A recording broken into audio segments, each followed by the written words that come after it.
The following episode of the Maui Chamber of Commerce's Business Matters was originally broadcast on January 16th, 2024.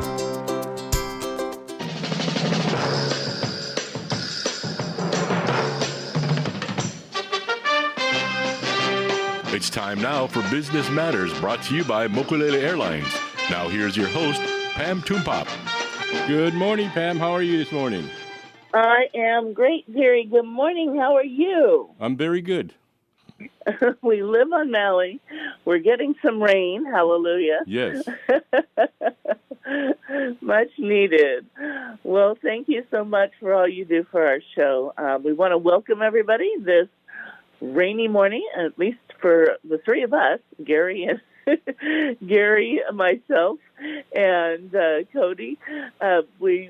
We are excited, though, to have the rain and appreciate all of you listening in this morning to Business Matters, brought to you by our sponsor, Mokulele Airlines, but from the Maui Chamber of Commerce. I'm your host, Pamela Tumpop, the president of the Maui Chamber of Commerce.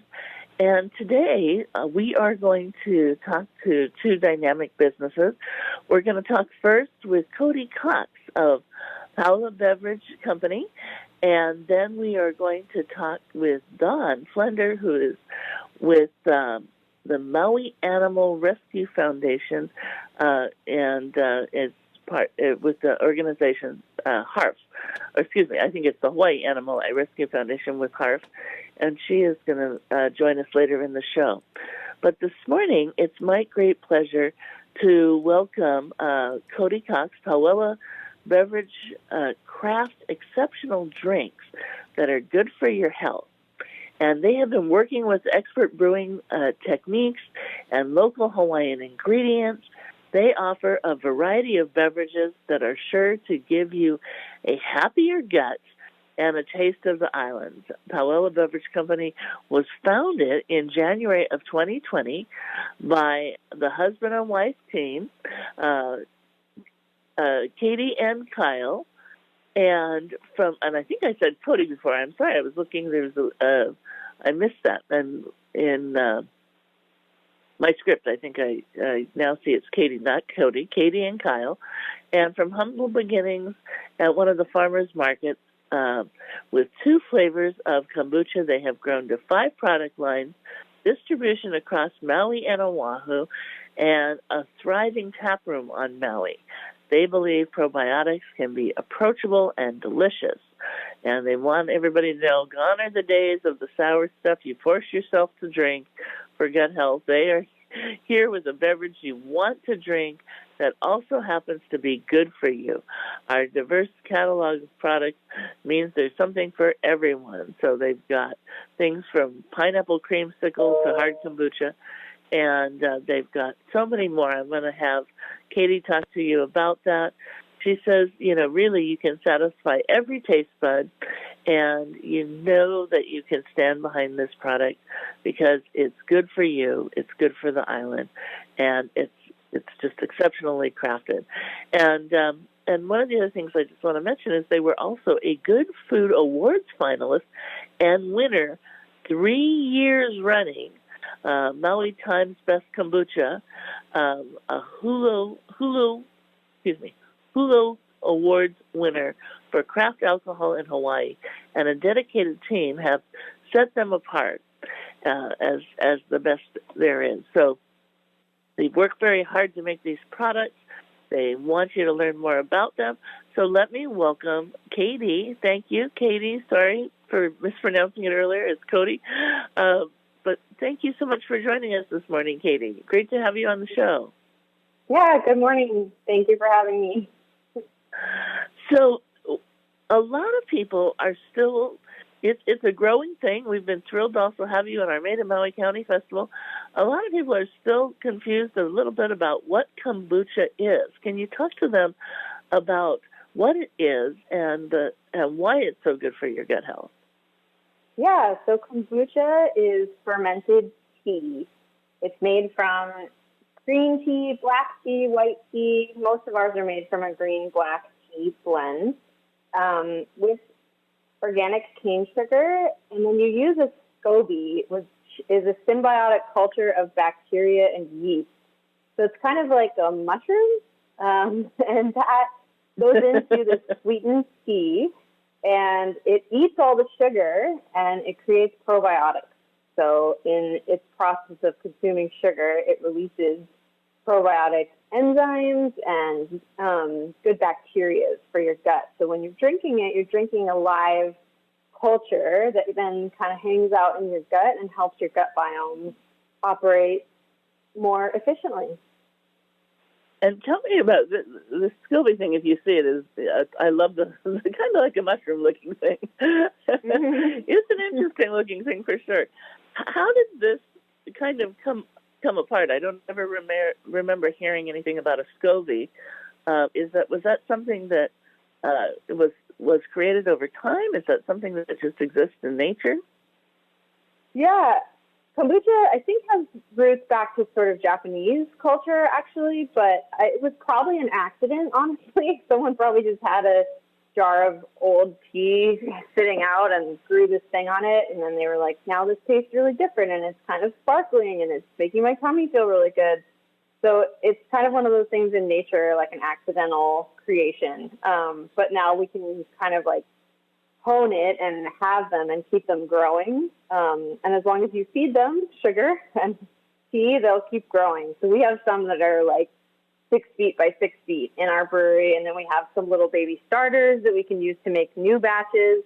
So it's kind of this really interesting natural phenomenon that kind of happened, but now we can really harness the power of it and use it to make these delicious beverages. Wow, I had no idea that they could grow to be 6 feet wide. Yeah, it's like a goldfish. It grows to whatever size container you put it in. At least that's what they say about goldfish. Wow, that's fascinating. Well, so what is your background before this, and how did you come about saying, okay, we're going to start a new beverage company? Yeah, so my husband and I both have backgrounds in craft beer. Actually, we're from the tiny town of Jackson Hole, Wyoming, on the mainland, and we were really sick of the snow and just being cold 9 months out of the year, and I'd come to Maui a lot as a kid and always kind of wanted to see what it would be like to live here, and we just kind of thought it would be amazing to come and utilize the local ingredients. That was what we were most excited about, just because it's so endless here, and there's so many incredible farmers and fun ingredients to play with, and to be at the source of the ingredients, using them fresh, was really appealing to us.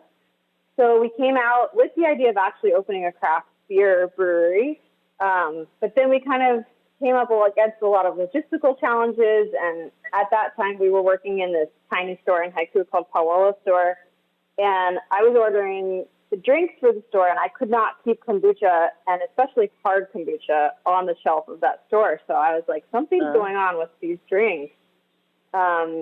And so we were like, maybe we should like kind of segue for a minute and try these drinks. They're easier to make. They're more energy efficient. They're better for the environment. And we can really source local for a lot of our ingredients.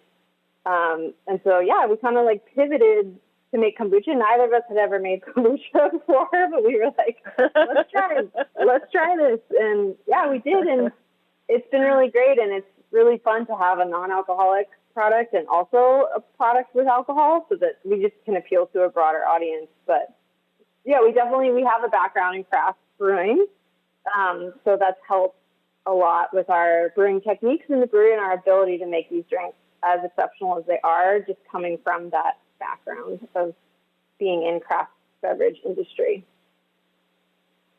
Well, it sounds like a fun and exciting industry, and and I love this idea of incorporating local ingredients. And you're right, we have so many amazing things to draw from, and we started to talk about that. I mentioned some of the things, but one of the things you also have is like a low sugar lychee cola. How are you working with a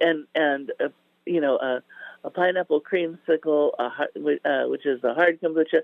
How are you working with the local farmers? How are you incorporating Maui ingredients into this? And tell us a little bit about how many different flavors you offer. Yeah, so Our relationships with the local farmers, a lot of them started at the farmers market, which has been really fun over the last 4 years. And we've kind of been able to grow together, just being like, this year I think we're going to need a lot more lychee or a lot more turmeric. And are you guys able to accommodate? So we have this fun relationship where we can all kind of grow and support each other. And nice. What we do with the local ingredients is we bulk buy during the season, and then we juice everything and we freeze everything. So we have these like portioned out, frozen, large quantities of local ingredients that we can then put into the product. So it's a good way to like have things last through the year, because obviously all these ingredients are seasonal. And then I forgot the other part of your question. Oh, all the flavors. So one of the Good Food Awards winners is our ginger turmeric kombucha. And if no one's ever had our product, that's a really fun one to go grab off the shelf of like a Foodland or a Safeway and give a try. It's always been my favorite flavor. It's just local juiced ginger and turmeric, but there's a ton of it in there. So you're getting all these really great anti-inflammatory benefits. And those flavors are just unbeatable. It's just such a good match together.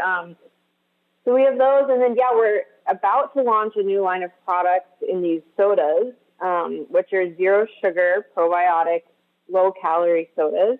So we're going to have a lychee cola, a lilikoi root beer, and a hibiscus ginger ale. And we're really excited about these.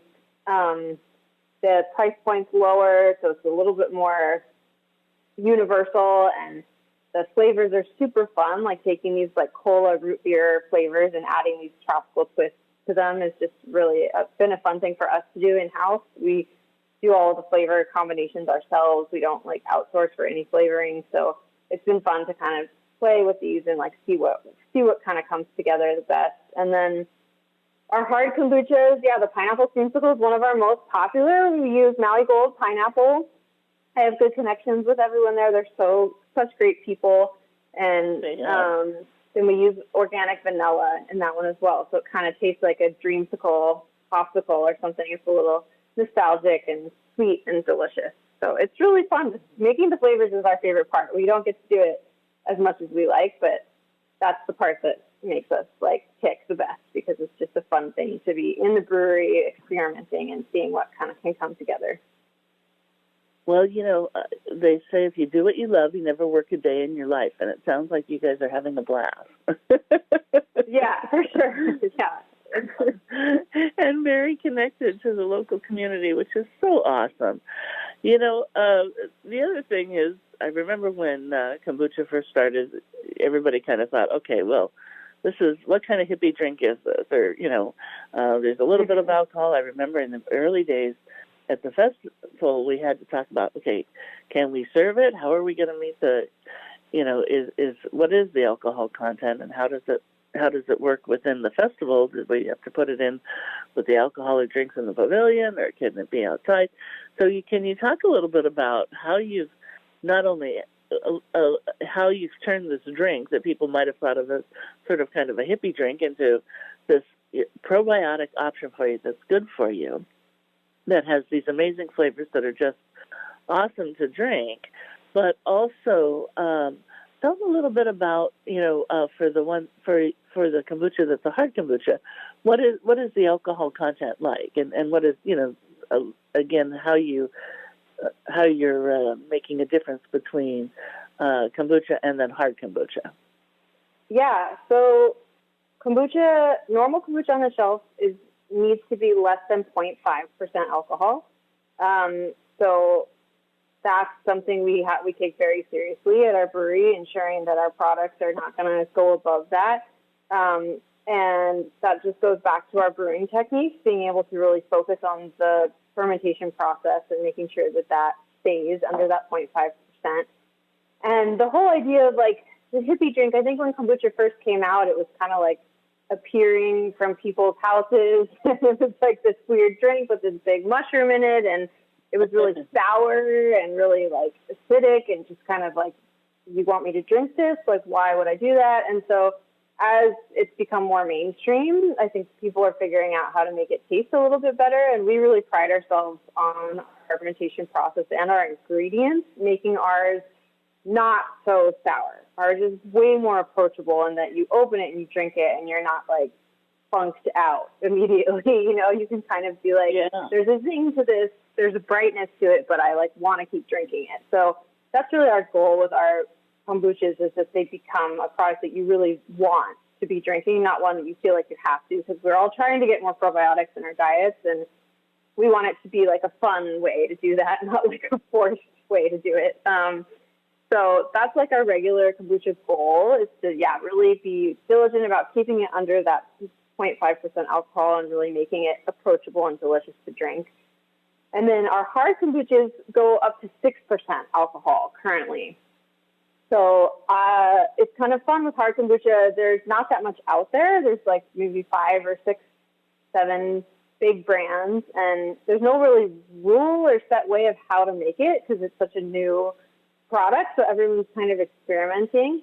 But basically, kombucha wants to keep fermenting. It wants to become alcoholic, so you can kind of just encourage it to do that, and let it get a little bit stronger, and then flavor it from there. So we just kind of have a proprietary technique that we use to create an alcoholic version of it that still maintains probiotics, so it's kind of fun. We used to like to say they like cancel each other out. Like, you're drinking alcohol, but you're getting probiotics, so you're kind of circling back around to a pretty good place.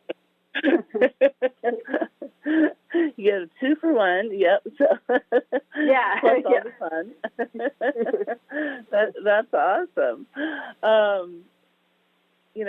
As we look at things like, putting up a distillery in Hawaii and just starting off in Hawaii from scratch to get your business started is very different from many other states. And then as you get into this realm of beverages and bottling and then, of course, when we get into something that is considered alcoholic, there's a whole other list of rules that apply with our Department of Liquor Control. So tell me a little bit about what it was like to get started with this business in Hawaii, and some of the challenges you face in operating a business here.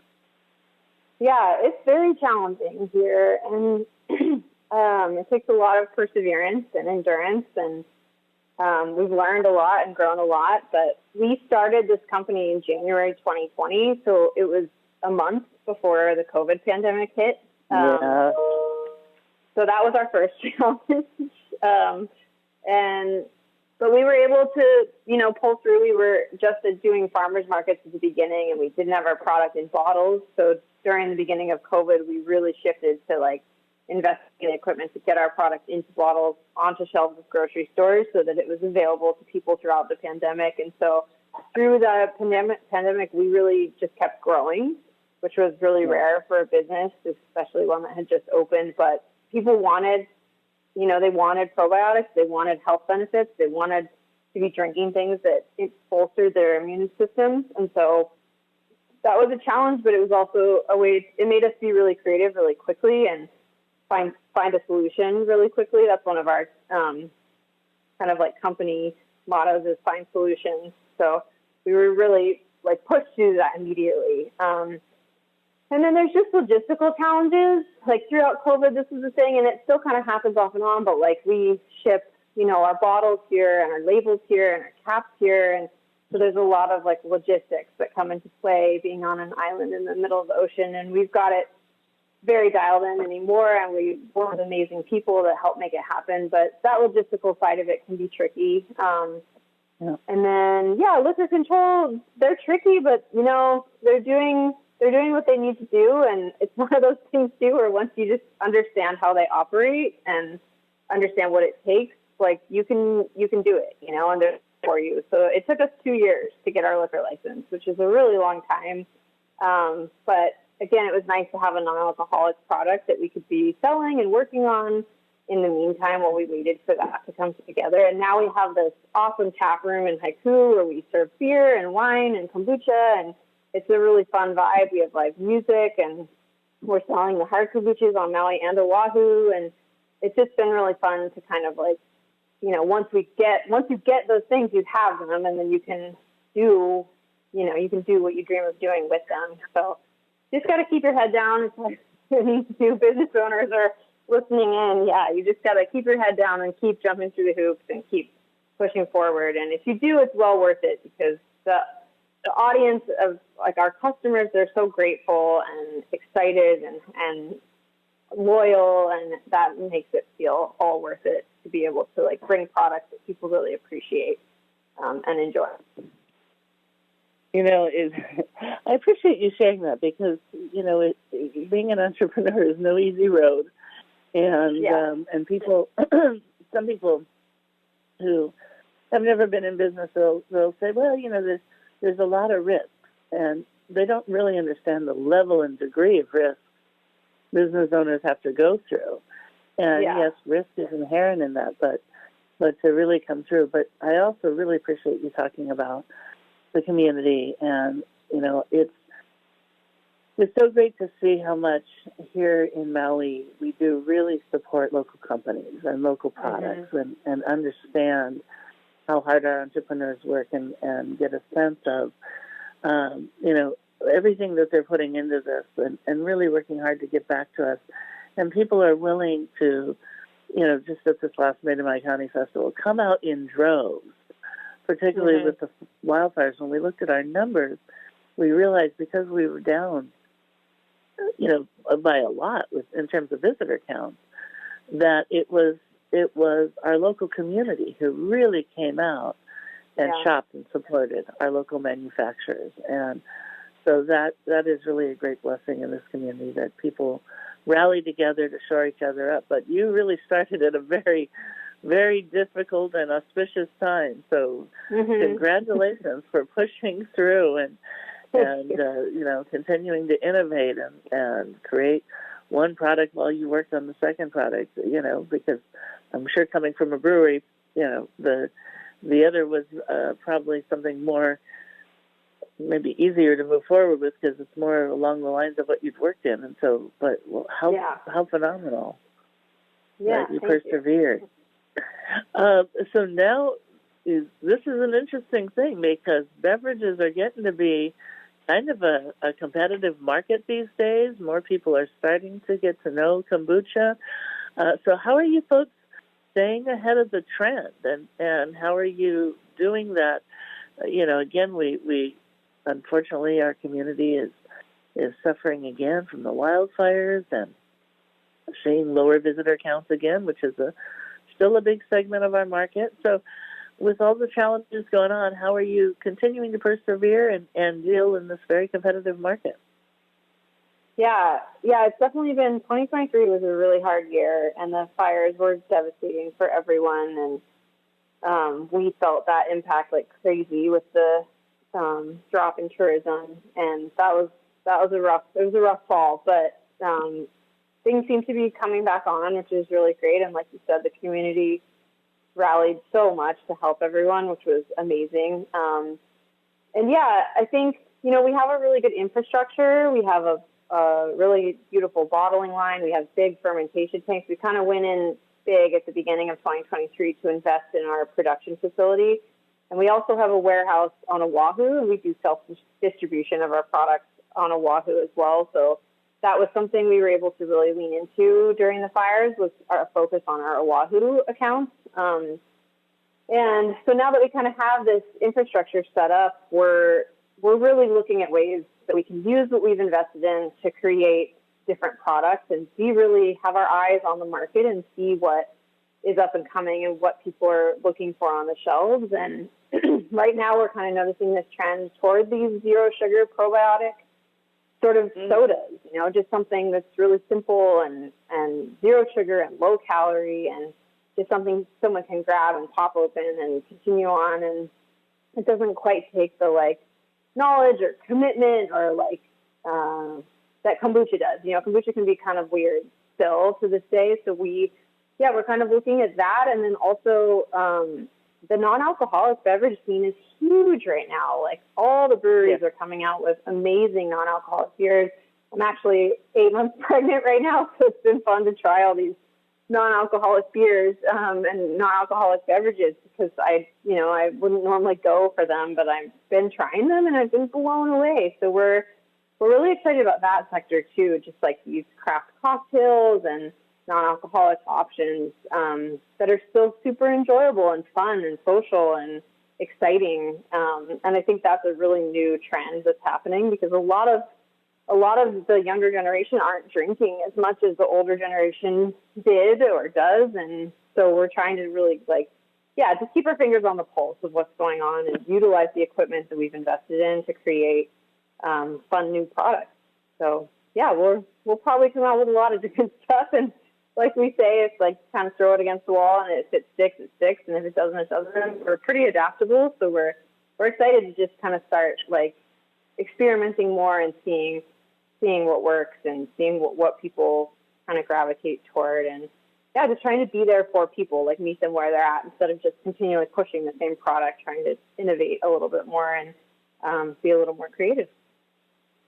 I love that. Sounds like you've got a great handle on interaction with your customers, tapping into what they're interested in, what they want to drink, hearing their ideas, and it's Pauwela Beverage Company. So yeah, you're exactly. Gonna have a lot of lines of beverages, which is fantastic. Yeah. Well, tell everybody again. First tell them where they can find you in Haiku so they can try things, and where they can find your products if they're out and about. Yeah, so our taproom and brewery are located in Haiku on West Kuyaha, right next to the cannery building that has like Haiku hardware and Baked on Maui. So it's the Pauwela Cannery building. And we're across the parking lot, so we're a little tricky to find. We're tucked behind Kazuma Surf Factory, but kind of once you turn that corner and find us, it's this beautiful little oasis with outdoor seating and cute umbrellas and lots of plants. And like I said, we have kombucha, non-alcoholic. Our hard kombucha is on tap. We always have a fun rotating flavor we only sell there. And then we have local beers and a really amazing, actually, natural organic wine selection. So that tap room is open Wednesday, Thursday, and Friday only right now from 2 to 6:30. But we do a lot of fun events out of there. The best thing to do is follow us on Instagram at Pauwela Beverage to kind of stay up to date on what we're doing out of the tap room.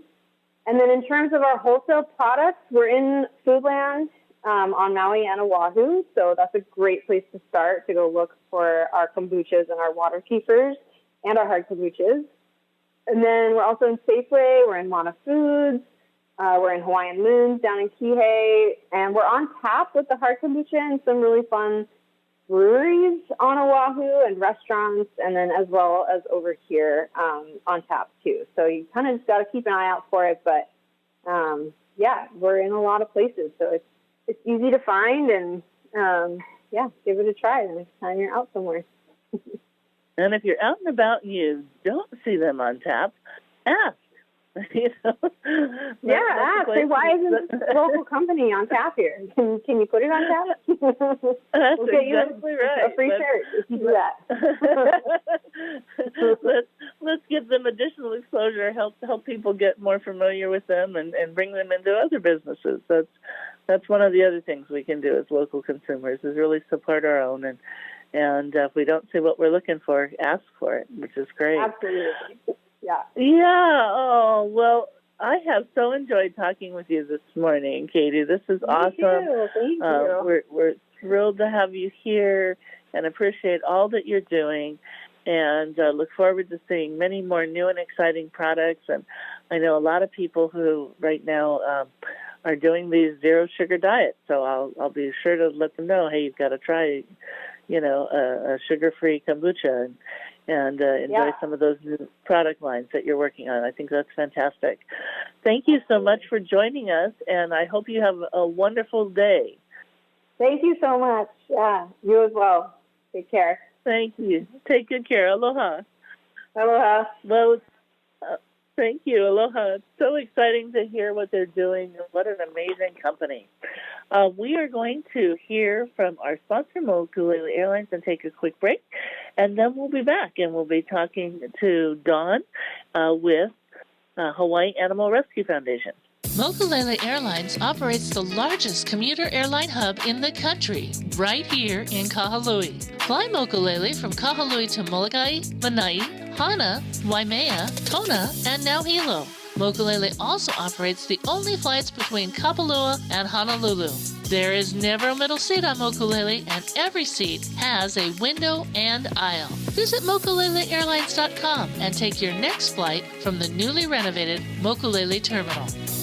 Well, I am. As Gary calls on, I'm really excited. Actually, we had a cancellation on the show for today, and we had.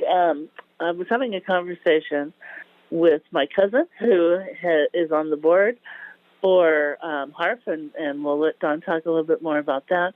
But they are a no-kill animal rescue foundation and have been doing amazing things on Maui for years. And we started to learn about some of the new things that they're doing to help our community during these challenging times.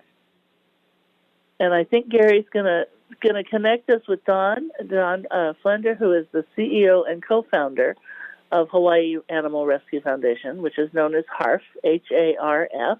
Hey, Don, aloha and good morning. Thank you so much for joining us on Business Matters this morning. How are you? I'm good. Thanks for inviting me. I really appreciate it.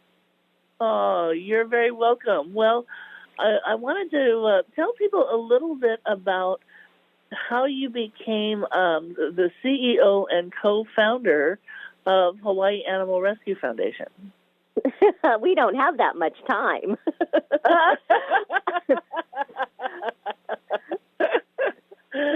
Well, it's an interesting story. I spent the first 20 years of my career working in the finance industry, not in nonprofit at all.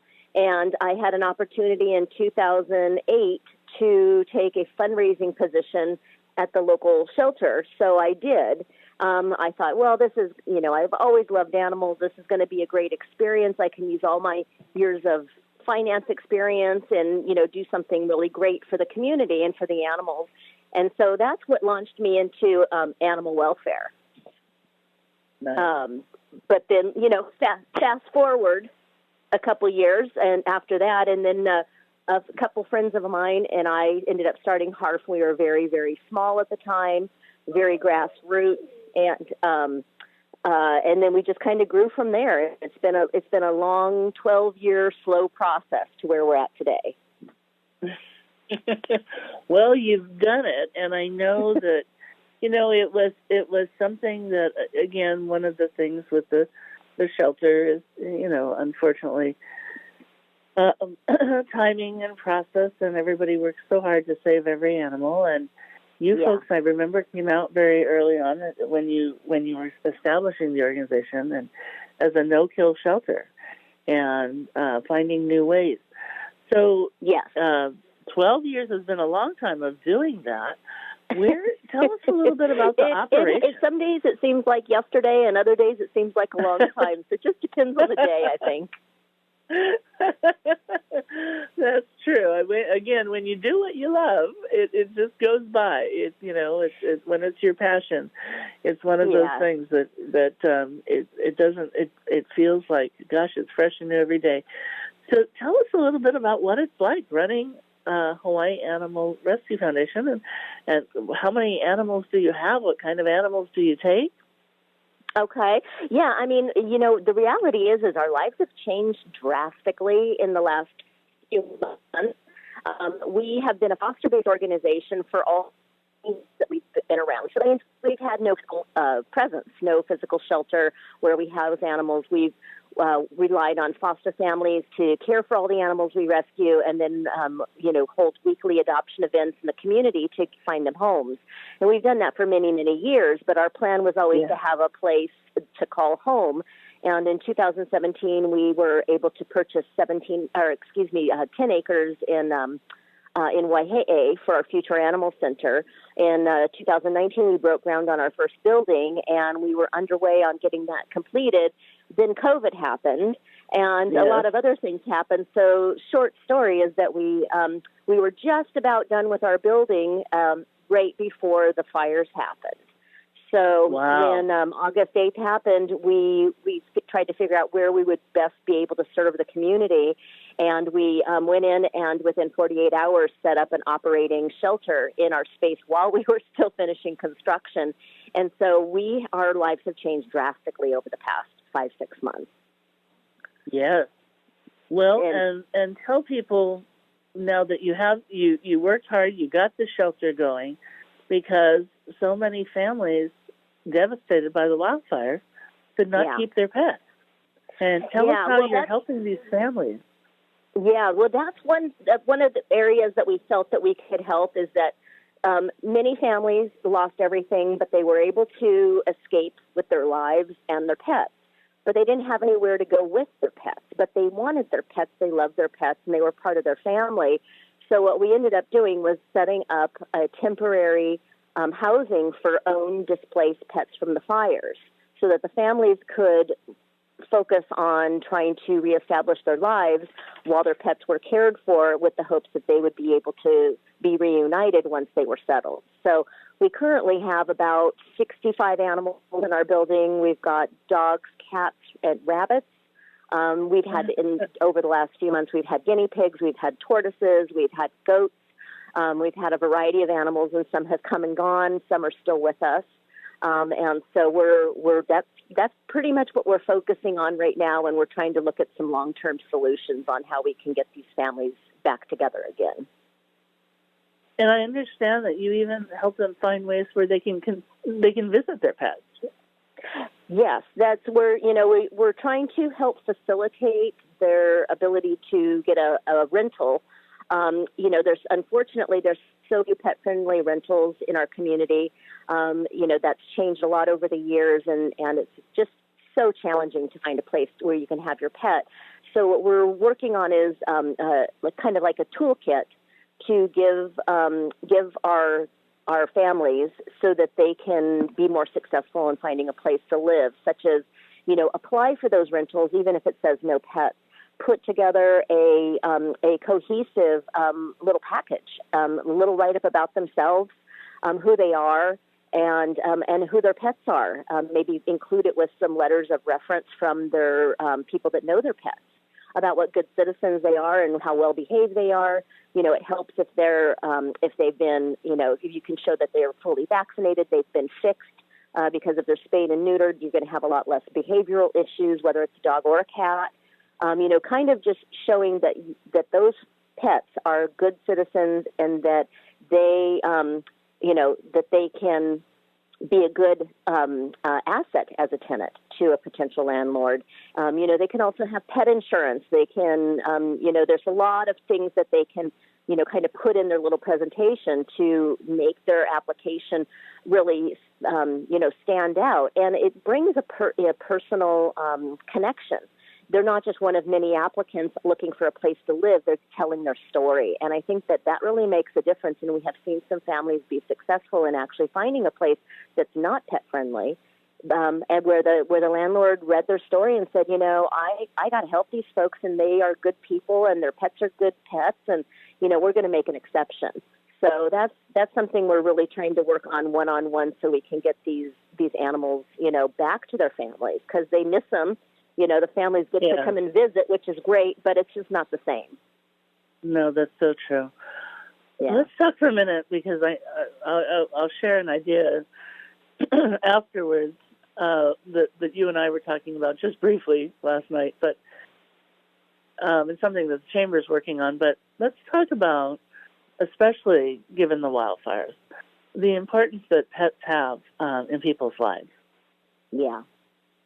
Yeah, I mean, pets are so beneficial in so many ways. I mean, if we just talk adults, pets reduce stress, they reduce blood pressure, they help ease loneliness. They're part of the family. Pets have been proven to be wonderful teachers to children, not only for all the reasons I just mentioned, but, kids nowadays have a tougher time at school. There's more bullying. There's a lot of kids that we work with have a lot of anxiety associated with going to school. And having those pets, sometimes might be their only real true friend that they have when they get home every day. Not to mention that the exposure to pets makes a healthier child. Exposing them to those allergens and germs, in fact, actually help immune systems for children. So there's just endless benefits to having pets for people and for children. Yeah. And our animals are our babies. They're our extended family. They, they're like our children. We are a 4-dog household here, and every animal is just like they all have their unique personalities, but every single one of them is like another child in our household and family member. And so it's reuniting and doing this important work right now for those families who have already lost so much and then are now displaced for the pets, but to know that their pets are secure and taken care of is really such a gift that you're giving to them at this time, because every element where their housing's insecure, their work is maybe insecure, the timing of when they're going to get back to some normalcy. So what a great gift that you're giving people by making sure that they know their pets are taken care of. Let's talk a little bit about, if you will, the adoption process and the families who are housing the pets for the folks impacted by the wildfires, but also how people will adopt for a period of time, and take in these pets until they can be fully adopted. Yeah. So we have a foster program. So we do have adoptable animals that are not part of the wildfire animals. And all of our animals are posted on our website, so you can look any day of the week and go see what we have. We keep it very updated. We have a very seamless process, so if you see a dog that you like and you want to meet it, you just fill out the online application. That comes straight to our adoption team, and they review it and usually get back to folks within 24 to 48 hours, can set up an appointment. We also have open adoptions on Saturdays at our property in Waihe'e from 11 to 3, where you can just stop in. And then if you are looking to foster, the more fosters we have, we only have so much capacity in our building, especially because we have so many owned pets right now. So our capacity to take adoptable pets is fairly small. So if we have foster families, we can actually save a life and put that pet with a foster family temporarily until they get adopted.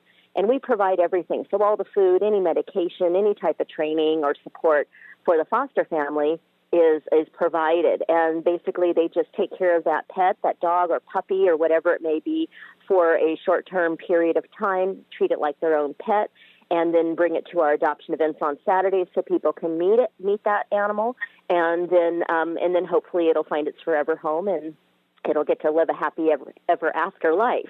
So those are two ways that we facilitate getting animals into homes. We also do work with some transfer partners, not only locally here in the state, but we just took in a batch of puppies from Molokai. They were flown over the other day, and so they're from Molokai to here, and they're going to go up for adoption this week. But we also work with some transfer partners on the mainland that are wonderful shelters that we've known and had great relationships for a very long time, and we can transfer some of our adoptables to them where they might have a larger adoption pool. Right now, adoptions are quiet because of the fires, and so much of the community is trying to work through trauma right now that adoptions are just not as active as we'd like and like they normally are. So those adoptables that we have are not leaving as fast as we usually see. Yes, and that's that takes a lot more time and energy and work, and that takes me to my next thing. I will say my cousin Jenny has been just loves the program, and she has fostered a number of animals. And then occasionally kept some. Yep. So she's, and we love it. We get to see different dogs when we go to her house.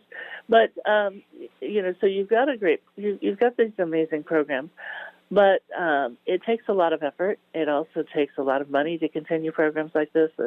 It takes these folks who are moving into an expansion area. And thank God you were already on that track when this happened. It was incredible and then to take on a whole new role. Yeah, and of course you none of us were expecting the wildfire, so then to pivot and be able to serve in that realm is really amazing. So let's talk about your volunteers and the kind of people you need and the help that they can do. And let's talk about how people can also donate to your organizations or ways that they can contribute, even if it's not financially. What kinds of things can people do to really further your mission? Well, we always need volunteers right now, and our volunteer opportunities are changing pretty regularly because we've been going through this disaster process, but we're trying to get to some level of normalcy. So I expect that over the coming months, we'll have more and more volunteer opportunities. But the easiest thing to do is if you're interested in helping, physically helping, then sign up to be a volunteer. You just go to our website. We have everything goes through our website, so it makes it really easy. You can do it in the middle of the night. You could do it on your lunch break. You just go to the website and you sign up to become a volunteer. Once you've done that, then you will start to receive our regular email blasts with opportunities. And if you're interested in any of those opportunities, there's always a link embedded in the email that you just click, and it takes you to our volunteer calendar. And you pick your shift and your duty, your job duty that you want to sign up for, and you make your commitment. And that way, we have every single day we know exactly who's coming and what they're going to be doing. And once you get a confirmation on your email when you've signed up, then it'll give you some details on what to expect, what to wear, what to be prepared for. And we always have training if you need to be trained. And we usually have you shadow either with a seasoned volunteer or a staff member, depending on what your task is for the day. That's phenomenal. I mean, what a spectacular volunteer program, and that's the thing. When somebody's coming out and doing something for the first time, they're wondering, all right, what is it that I'm going to wear? How am I going to do this? Is somebody going to be there to direct me? So, that's phenomenal. Yes, it's the same way for our foster program because that's considered a volunteer opportunity. So fosters also receive those foster alerts with the fosters that dogs or puppies that we need assistance with, and so they also will have that show up via their email anytime we have a need. Yeah. That's fantastic because, again, with the fostering opportunities, that's changing all the time. That's very dynamic. It is. So for those who are thinking, this is, and if you've maybe not owned a pet before, and maybe if you're wondering if you want to get a dog, or if you've got, young children and wonder how they would do it with an animal, this is, there's a screening process, but, this is a great way to have a match where they can kind of also match your family with the kind of pet that would work well for you. Exactly. And help give you some it's a great way that. to do a trial run before you make the big leap. Yes. Well, and we have a blind and deaf 18-year-old Chihuahua here. So wow. Sometimes they surprise us. She's almost getting more active every day at this point. Something has changed, and she's going to be in it for the long haul. Wow, that's amazing. Yeah, it's phenomenal. We're just amazed every day. We're thrilled to see. It's just this older dog with renewed energy. It's kind of it's just thrilling, actually. But that's amazing. So, first of all, tell everybody how they can find you on the web. What is your URL? Can people stop in and meet you at your new shelter, or is that sort of, by appointment only? And how can they donate? Okay, so our website is harfcenter.org, and so you can, or you can just Google our name, and we pop right up at the top. We're technically open from 8 to 4, but we're, not all personnel is on site all the time, especially myself, because sometimes I'm out with meetings or sometimes I'm out picking up horse feed or whatever the case may be. Of course. And then, you can always call and make an appointment if you want to come by and, actually spend some time or learn more about the organization. We always welcome site visits. And then if you are interested in donating, you can donate through our website. We take every type of credit card payment, I think, on the face of the earth through the website. You can also mail in donations the old-fashioned way to our P.O. Box, which is P.O. Box 515, Pu'unene, Hawaii 96784, which is also listed on our website. And then there's always donations that we need. We have a wish list on our website, Amazon wish list. So there's things like, cat toys and dog toys and food and harnesses and bowls and leashes and things like that. So you can see specifically what we need through the wish list. And then you can always call. I mean, if you're not sure, we get calls from folks that are like, hey, I have this. Can you use it? And, if we can, we'll say yes. And if we can't, we'll say no. And sometimes we maybe can't use it, but we know another fellow rescue that might be able to. So we'll take it and we'll re-gift it to them and make sure it's to good use. Yeah, that is amazing. And I'm looking at it right now. So it's coming up for me as HawaiiAnimalRescue.org. Yeah, we have a new. We redid our website a couple years ago, and so when you actually look at the URL, it shows that old address. But if you type in heartcenter.org, it still takes you there. Okay, and HARF is, just for those listening in, HARF is HARF, an abbreviation for... Exactly. So it's an acronym for Hawaii Animal Rescue Foundation. Yeah. So HARF, HARF, center.org. Check it out. It's a great website. You're gonna see what they're building and how they're working to serve the community, and really a phenomenal organization. And you've been doing a great job. Thank you so much for all you do every day to help our animals find placements and get to permanent homes, Dawn. I think you're doing an amazing work, but also a really special mahalo for the work that you're doing for those families who are displaced from their pets during this time. Thank you for rescuing those pets and taking care of them until the families can be reunited. And we hope to see housing built for them. You and I are going to talk about that further, to get housing and people placed in housing where they can keep their animals. So thank you so much. And I'm going to say aloha now because I think Gary's coming in to tell me it's that time. 30 seconds. 30 seconds. Well, to all listening today, thank you so much for joining us to learn about HARF and to learn about Pauwela Beverage Company. We hope you'll join us again next Tuesday, and just want to say blessings and best wishes for a beautiful Maui day, and stay warm and dry. Aloha.